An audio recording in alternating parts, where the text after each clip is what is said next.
तो hello everyone, welcome back to match tired.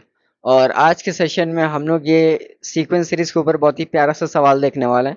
Miscellaneous series है इसके ऊपर। और आज से कुछ दिनों तक मैं इसी टॉपिक पे क्वेश्चंस आपको सॉल्व कराऊंगा, क्योंकि आप में से बहुत लोगों को इस टाइप के क्वेश्चंस में दिक्कत होती है। तो चलिए शुरू करते हैं।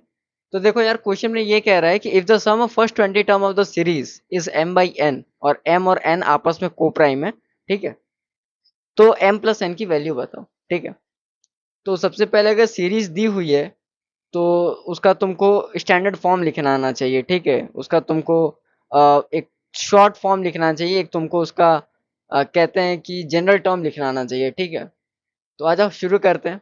तो क्वेश्चन ये हमारा कहता है कि फर्स्ट 20 टर्म की सीरीज है वो। तो मान लेते हैं पहले सिग्मा लगा लो। ठीक है, और आर जो होगा वो 1 से स्टार्ट होगा और 20 तक ये जाएगा। ठीक है, क्वेश्चन के अकॉर्डिंग। अच्छा, अब थोड़ा सा ना इस चीज को ऑब्जर्व करो, इस चीज को अंडर ऑब्जर्वेशन लो। तुम अगर यहाँ पे ध्यान दोगे तो देखो 4 है मल्टीप्लाइड बाई 1 है, यहाँ पे 4 है मल्टीप्लाइड बाई 2 है, यहाँ पे 4 है मल्टीप्लाई बाई 3 है, यहाँ पे 4 है मल्टीप्लाइड बाई 4 है। यानी कि ये सर कुछ तो 4 टाइम्स ऑफ आर है। अच्छा, डिवीजन में दिख रहा है हमको। अच्छा, 4 यहाँ पे भी है, प्लस है, यहाँ पे भी 4 है, यहाँ पे भी 4 है, यहाँ पे भी 4 है। यानी सर नेचुरली 4 प्लस तो होगा जनरल टर्म में। अच्छा, हम लोग देख रहे हैं कि 3 इंटू 1 स्क्वायर है, 3 इंटू 2 स्क्वायर है। देखो यहाँ पे 3 इंटू 1 स्क्वायर है, फिर 3 इंटू 2 स्क्वायर है, फिर थर्ड टर्म में 3 इंटू 3 स्क्वायर है, फिर फोर्थ टर्म में 3 इंटू 4 स्क्वायर है। यानी कि सर इसका मतलब है कि 3 इंटू r स्क्वायर ही है। ठीक है, प्लस। अच्छा, अब तुम यहाँ पे देखोगे तो 1 की पावर 4 है, यहाँ 2 की पावर 4 है, यहाँ 3 की पावर 4 है, यहाँ 4 की पावर 4 है। यानी कि सर r की पावर 4, यानी ये इसका जनरल टर्म हुआ। तो इसका जनरल टर्म, ठीक है, मैं यहाँ पे थोड़ा सा क्लियरली लिख दे रहा हूँ। ऑब्जर्वेशन समझ रहे हो? ऑब्जर्वेशन तुम समझ रहे हो? ठीक है, अब मैं तुम्हें बता रहा हूँ, देखो। तो तुमने क्या देखा कि सर ऊपर में 4 टाइम्स ऑफ r है, और नीचे में एक 4 कॉन्स्टेंटली एडिशन में जा रहा है, और 3 टाइम्स ऑफ r स्क्वायर है तुम्हारा। ठीक है, और उसमें कर लेंगे हम लोग r की पावर 4। ये तुम्हारा जनरल टर्म है। ये बात तो समझ में आ रहा है? ठीक है। अच्छा, एक काम और कर सकते हैं यहाँ पे कि तुम समेशन लगा के ना इसको तुम थोड़ा तोड़ने का प्रयास करो। ठीक है, क्वेश्चन को ना सिंप्लीफाई करने की कोशिश करो। तुम 4r को इसको किस तरह से लिख सकते हो, मैं तुम्हें बता दे रहा हूँ। तुम r⁴ प्लस ये जो नीचे वाला डिनोमिनेटर है ना तुम्हारे, ये वाला पार्ट, तुम इसको फैक्टर कर सकते हो। जब भी इस तरह का तुमको क्वेश्चन मिले और नीचे में कुछ ऊट पटांग सा हो, तुम्हारे दिमाग में पहला चीज आना चाहिए कि कुछ तो फैक्टर होगा इसका। इसका कहीं से तो अपन को फैक्टर बनाना है। ठीक है, कहीं से तो फैक्टर हमें बनाना है। तो 4 टाइम्स ऑफ r। ठीक है, और इसका तुम नीचे का अगर तुम फैक्टर बनाओगे तो ये फैक्टर हो जाएगा r² + 2, r² + r+2 हो जाएगा तुम्हारा। और इसको तुम मल्टीप्लाई कर सकते हो r² - r+2 से। ठीक है, r² - r+2 से। कोई दिक्कत? ये इसका जस्ट मैंने फैक्टर किया है। आई हैव डन नथिंग, मैंने यहाँ पे बस फैक्टर किया है। ठीक है, मैंने यहाँ पे बस फैक्टर किया है। अच्छा, एक चीज अगर तुमने नोटिस करी होगी तो एक काम करो यार कि इसको ना 2 को बाहर निकालो समेशन के। ठीक है, यहाँ से काम करो कि तुम 2 को समेशन के बाहर निकालो। तो ये हो जाएगा सिग्मा r = 1 से लेकर के 20। और ये हो जाएगा तुम्हारा 2 का अगर तुमने बाहर निकाला तो ये हो जाएगा 1/में r² - r+2 हो जाएगा। ठीक है, और माइनस हो जाएगा 1/में r² - r², I guess it will be r² + r+2, r+2 हो जाएगा। कोई दिक्कत नहीं सर? यहाँ तो कोई दिक्कत हमें नहीं हो रही। अच्छा, अब तो कुछ नहीं करना है, अब इसमें वैल्यूज को डालनी है तुम्हें। ठीक है, जब तुम अब वैल्यूज को डालोगे तो तुम्हारा ये इक्वेशन क्या हो जाएगा? सर ये तो हो जाएगा 2, और समेशन में वही चीज मैं दोबारा यहाँ से लिख देता हूँ तुम्हें, r = 1 से लेकर के 20, और क्या दिया हुआ है 1/में ये हो जाएगा r² - r+2, और माइनस कर लेंगे इसको। तो ये हो जाएगा 1/में r² + r+2 था ना। ठीक है, यहाँ तक तो कोई दिक्कत नहीं है तुमको। एक काम करो ना, एक काम करो तुम कि 2 उसको उसी तरह से छोड़ दो। अब जब तुम समेशन डालोगे तो पहला होगा 1/2, दूसरा होगा 1/4। ठीक है, उसी तरह से फिर हो जाएगा 1/2, 1/4 हो जाएगा, फिर 1/8 हो जाएगा। ठीक है, ठीक है। तो इसी तरह से सीरीज बनते बनते बनते बनते लास्ट में क्या हो जाएगा, मैं उसको थोड़ा सा शॉर्ट में लिख देता हूँ तुम्हें।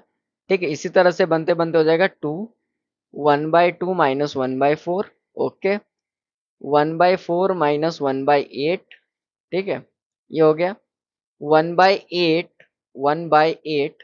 ठीक है, या देखो ये डायरेक्ट अगर तुम्हें समझ में नहीं आ रहा ना मैं क्या कर रहा हूँ, तो मैं एक बार और तुम्हें बता दे रहा हूँ। देखो आर की वैल्यू को 1 यहाँ पे पुट करो पहले तुम, तो यहाँ क्या हो जाएगा 1 अपॉन में ये हो जाएगा 1 स्क्वायर, 1 - 1 2, 1/2 हो जाएगा। ठीक है, माइनस करो यहाँ पे, तो ये क्या हो जाएगा तुम्हारा 1 अपॉन में आर स्क्वायर हो जाएगा 1 प्लस 1 2 2 2 2 प्लस 4 हो जाएगा। ठीक है, इसको इसी तरह से छोड़ दो यार। ठीक है, ब्रैकेट के बाहर फिर ये क्या हो जाएगा तुम्हारा, फिर ये उसी तरह से हो जाएगा 1/4 माइनस 1/8 हो जाएगा। ठीक है, और इसी तरह से चलते चलते लास्ट में क्या होगा तुम्हारे पास लास्ट में बचेगा 1/382, 1/382 माइनस 1/420। ठीक है, और ये 2 से बाहर सब में मल्टीप्लाइड है। ठीक है, तो अब तुम इसे मैनुअली कट करोगे, इससे ये कट जाएगा तुम्हारा, फिर इससे ये आने वाला टर्म कट जाएगा, इससे आने वाला टर्म कट जाएगा, यानी कि जब सबसे कट जाएगा, जब इसको तुम तो ये सारे टर्म्स आने वाले कट जाएंगे, इसमें ये टर्म कट जाएगा तुम्हारा। तो तुम्हारे पास फाइनली क्या बचा, तुम्हारे पास बचा 2 टाइम्स ऑफ, आगे से ये वाला टर्म बच गया 1/2 और पीछे से देखो ये वाला टर्म बच गया। सो 2 माइनस 1/422 जो कि किसके इक्वल है, और इसको तुम करोगे तो ये हो जाएगा 420/422 which is nothing but equal to 210/211, जो कि तुम्हारा ऑप्शन नंबर 210 प्लस, हाँ ऑप्शन नंबर सी है तुम्हारा। ठीक है, तो आई होप कि वीडियो पसंद आया होगा। आगे जैसे जैसे ये सीरीज बढ़ेगी क्वेश्चंस और टफ होंगे। ठीक है, और ये थोड़ा सा प्रैक्टिस था यार कि इस टाइप के क्वेश्चन को सबसे पहले हम लोग हैंडल कैसे करते हैं। हैंडल करने के लिए सबसे पहले देखो, मैं एक तुम्हें इसके लिए ना एक तुम्हें ट्रिक बता देता हूँ। ठीक है, मैं यहाँ पे तुम्हें एक सीक्वेंस दे देता हूँ तुम्हें इस टाइप के क्वेश्चंस को सॉल्व करने का। ठीक है, पहला step, create a general term, create मत करो, make a general term, make a general term, general term. दूसरा, इसी में तुम मान लो simplify general term, simplify general term. ठीक है, अब सिंप्लीफाई करने के लिए भी कुछ स्टेप्स आती है जो कि मैं बता देता हूँ। इधर यू डिवाइड, ठीक है, या तो तुम इसको फैक्टराइज कर सकते हो, फैक्टराइज भी कर सकते हो, या तो तुम कॉमन ले सकते हो, कॉमन ले करके उसको, ठीक है कॉमन ले लो, कॉमन लेने के बाद उसको तुम कट कर दो। ठीक है, कॉमन लेने के बाद उसको कटा पिटा दो। ठीक है, और third step, values according to sigma.